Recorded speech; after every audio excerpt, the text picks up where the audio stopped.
So I've now got the X5 camera mounted onto my S900, and what an amazing little piece of kit it is. It works really well and it's really quite lightweight, but I want to try and make it a bit more versatile by putting a zoom lens on it for inspection work. Now I could buy a DJI Z3 camera, but it's quite spendy at £800, and I don't get enough of that type of work at the moment to justify that outlay. I'm hoping to, obviously. Now while cruising on YouTube, I came across Corey G. Cook's video. Sorry if I've said your name wrong, Corey. There's a link in the description to his video. And he's got an Inspire with a X5 mounted on it, and he's adapted the gimbal to take this lens, which is a 35 to 100mm zoom lens. Now the problem is, this isn't designed for this lens.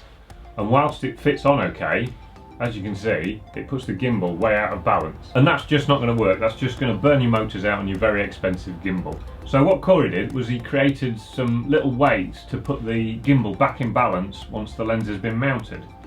And he did that by melting some lead in the back of the beer can. So I copied him. And it works very well. What you've got to finish with is about 26 grams on the back of the camera to make the pitch balance. But you've not got a lot of room. So what I did, I started with 35 grams and then I chipped away with a file until it cleared all the parts of the gimbal. So once you've got your picture axis balanced, you'll probably find that your roll axis is out of balance. Now all I've done to counter that is put a coin on the end of the relevant weight, put some Velcro on so I can easily remove it when I'm putting the other lenses on, paint it black so it looks nice and professional, and you're laughing. And there it goes, doing its spinny thing.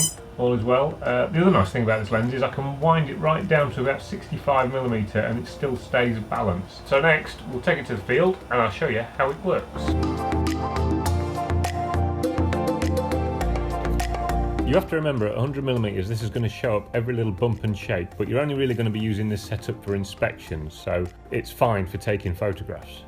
To give you a bit of an idea, these rooftops that you can see in this shot are about 650 metres away. But we don't want to just look at some boring landscapes, so I thought I'd bring the Phantom along so we can get an eye-to-eye perspective. The S900 has got about a 12 times zoom compared to the Phantom, and that's why you can see all these little shakes and vibrations. But like I said, you're going to be using it for photography, so it's fine. Now that zoom level means to achieve the same level of zoom that I can get with the S900 at 50 metres, I would have to be at 4.1 metres with the Phantom. So you can start to see the advantage of these zoom lenses.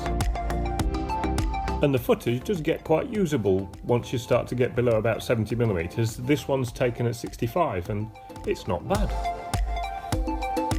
And you get that nice compression of the elements with the longer lens. So there we are, there's some more drone shenanigans for you. If you enjoyed that in any way, why not help us out by giving us a thumbs up and subscribing. Oh, and don't forget to click the bell icon for notifications. And I'll see you next time. Ta-ra!